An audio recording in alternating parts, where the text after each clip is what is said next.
helps to turn this on. Good morning, everybody. I am sitting in my closet again. You can see all the coats. When you have lots of children, this is what it looks like. And there's never, ever enough coat hangers, right? Or hooks for all the coats. So if my eyes look red and puffy this morning, it's because I'm doing research. I'm actually finishing up my dissertation for my PhD. My original study, I planned to use police officers. I was going to interview them about domestic violence calls and record their words exactly and share that data. It's something that we don't have a lot of in forensic psychology. We don't have a lot of one-on-one interviews with police officers about domestic violence. So my plan failed. After 3 months, I was only able to recruit 2 police officers who were brave and came forward and shared information. And it was really good information. It was information that is badly needed, and we need more police officers to do this. And by doing that, hopefully we can give voice to their concerns and their needs as they do this very important work. So I recently got a hold of an attorney general document from, our state's attorney general. This is New Hampshire's attorney general's office. And it's actually written for police officers and administration. And the statistics are just astounding. 60% of all female homicides in New Hampshire are at the hands of an intimate partner.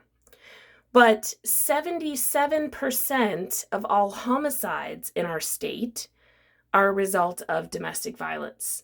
So they have, included in that statistic police officers who die on those calls and children who get caught in the crossfire, and of course then women as well, and maybe other family members or neighbors, witnesses. So this is a horrific crime, domestic violence and abuse. We need to treat it as a crime, and we need to make changes. So this morning, what's got me going is my kids and I were victims about 13 years ago of domestic violence and abuse. And I had to switch my modality, and I had to do a content analysis because I couldn't get enough interviews of my own. I'm now watching YouTube videos of interviews done by different media personalities with police officers about domestic violence. In this particular video that I was transcribing this morning, there are a few police officers who share, and there are a lot of other workers as well, domestic violence workers, administration. There are some victims that share. And I'm telling you, this is tough stuff. In order to hand code the data, which is the words of these individuals, I have to read very carefully. And reading their stories is really hard because it reminds me of my story. And it reminds me of the stories of the people that I help now. And I'm telling you, it is tough stuff. If you're in a situation where at this point in your life you don't care about this and you just want to blow it off, I just want to tell you right now that because the numbers are so high and they've gone up since COVID, there is a point where you are going to have somebody you care about, or perhaps you yourself, or maybe your child, someone in your life will be a victim of domestic violence. So it really is time to start caring. It's time to start recognizing it for the, pandemic that it is. In my state, 77% of homicides are because of domestic violence and abuse. There's some tie-in there with domestic violence and abuse.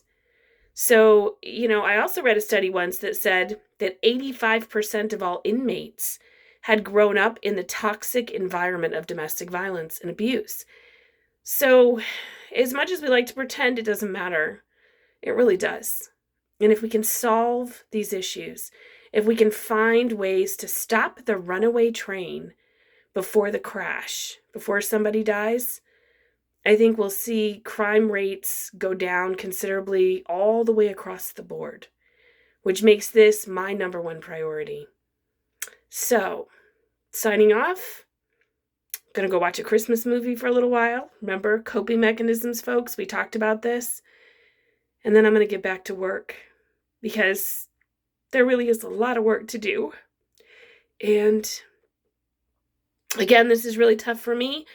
I only planned on talking to police officers. I didn't plan on going through, other people's recordings, talking to victims. It's pretty rough. I chose particularly not to do a study about victims because it was too close to my own experience. So this is hard because I'm sifting through other people's data now, and I'm kind of mining that data so that I can put it into my final report, since I was only able to get 2 interviews. And it's really tough. It's really tough stuff.